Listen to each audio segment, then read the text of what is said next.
आता है नहीं आता?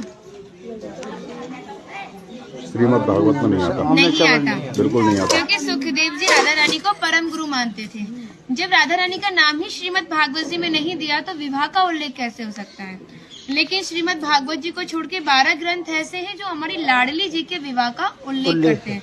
लेकिन जिस भांडेर वट के नीचे आप खड़े हो, इसका श्रीमद् भागवत जी के 10वें स्कंद के 18वें अध्याय में 22वां श्लोक कि बृहंतो बाहि मानस्य 4 यंत्रस्य गोदनम भांडीरकम नाम बटम जम्बू कृष्णम प्रोग्राम, यानी वृक्ष द्वापर युग में बहुत विशाल था, 4 योजनों में फैला हुआ था। इसकी जो सीमा थी वो 15 किलोमीटर में थी, तो इसको पंचकोशीय वृक्ष के नाम से भी जानते थे।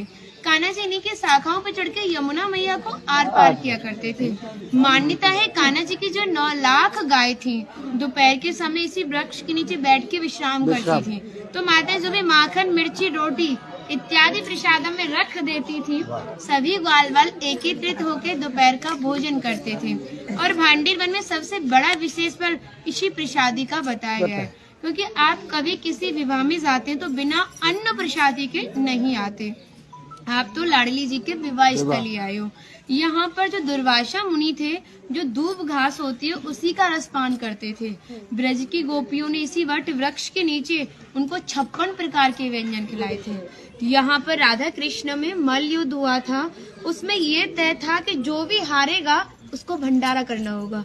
तो जब हमारे कान्हा जी हार गए थे तो ग्वाल वालों के साथ मिलके यहाँ पे भंडारा किया, उसी के नाम पर इसका नाम भांडीर वन पड़ा।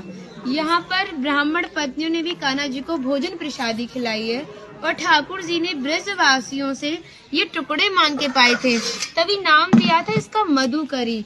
मांग के पाना मतलब मधुकरी। तभी शास्त्रों में ब्रजवासियों को अपना हृदय बताया और कहा कि जब तक ब्रजवासी की कृपा नहीं होगी, ठाकुर जी की कृपा बहुत दूर की बात है। यानी सर्वप्रथम ब्रजवासी की कृपा होना बहुत जरूरी है, जब ही हमारे ठाकुर जी हमारे ऊपर कृपा करते हैं। हमारी राधा रानी ने स्कंद पुराण में इस स्थान के बारे में ये कहा था कि जो भी गुप्त वृंदावन आएगा वो मोक्ष को प्राप्त होगा।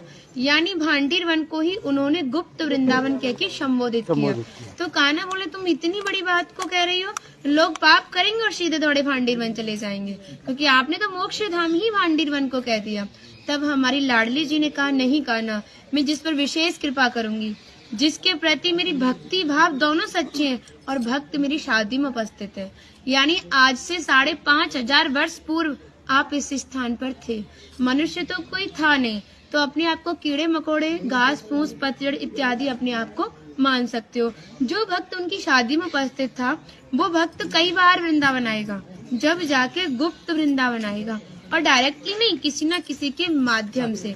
इस स्थान तक पहुंचने के लिए माध्यम का होना बहुत जरूरी है, और सारा श्रेय भी माध्यम को जाता है, क्योंकि माध्यम ही हमें ऐसे दिव्य स्थान पर पहुंचाता है। और जो भी भक्त भांडीर वन में प्रवेश करेगा, प्रवेश करने से जो कान्हा ने 14 लीला भांडीर वन के अंदर की हैं, उनके दर्शन मात्र का फल प्राप्त होगा। और जो भी यहाँ की एक किनका प्रसादी पाएगा और एक रात्रि निवास करेगा, वो इस ब्रज गौलोक धाम से वैकुंठ गौलोक धाम को जाएगा, क्योंकि जो हमारे ठाकुर जी ने गौलोक धाम को इस 84 कोस में ही बांटा है। आप यहाँ पे जो भी दर्शन करोगे वो प्रकृति की देन के हिसाब से और मानव निर्मित दर्शन है, लेकिन आप गौलोक धाम में जो भी दर्शन करोगे वो ठाकुर जी के हिसाब से है।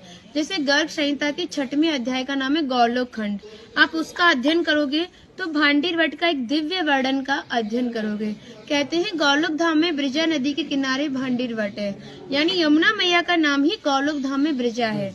तो यहाँ पर भी आप एक भांडीर वट के दर्शन कर रहे हो। कहते हैं लोकनाथ प्रभु जी ने कहा है कि अगर भक्त इस भांडीर वट का दर्शन कर ले, दर्शन मात्र से, स्पर्श की तो बात बहुत दूर की बात है, दर्शन मात्र से ही उसे दोबारा गर्भ में जाना नहीं पड़ता। यानी भक्त 84 लाख योनियों से मुक्त होके मोक्ष को प्राप्त करता है। बोलो राधे राधे राधे राधे राधे। माता जी का नाम इंदु लेखा, जो भगवान की राधा रानी की 8 सखियां थी उनमें से एक है ना। और मन नहीं कर रहा कितनी तारीफ करे, वो है नहीं इसलिए बोल नहीं रही, कृपा कारण ठाट कर दिया। हम सब केवल बाजरे की रोटी खिला रही हो, तुम सच में राधा रानी हो। और ऐसा आशीर्वाद दो हम सबको, सच में ऐसा आशीर्वाद दो कि हमारी मैया भी, हमारी सब माताएं भी थोड़ा थोड़ा जिनसे ये मिलें। देखिए भक्ति का स्तर है, एक इतना बड़ा एक इतना है, तो इनको जो इनसे छोटी भक्ति में ने ये भी उनको कुछ ऐसी बातें बता के भगवान की ओर आकर्षित करें। सबको ऐसा आशीर्वाद दो। आप ब्रजवासी हो इसलिए सक्षम हो, दे बहुत सकती भक्ति हो। बढ़े और ब्रज में वास मिले।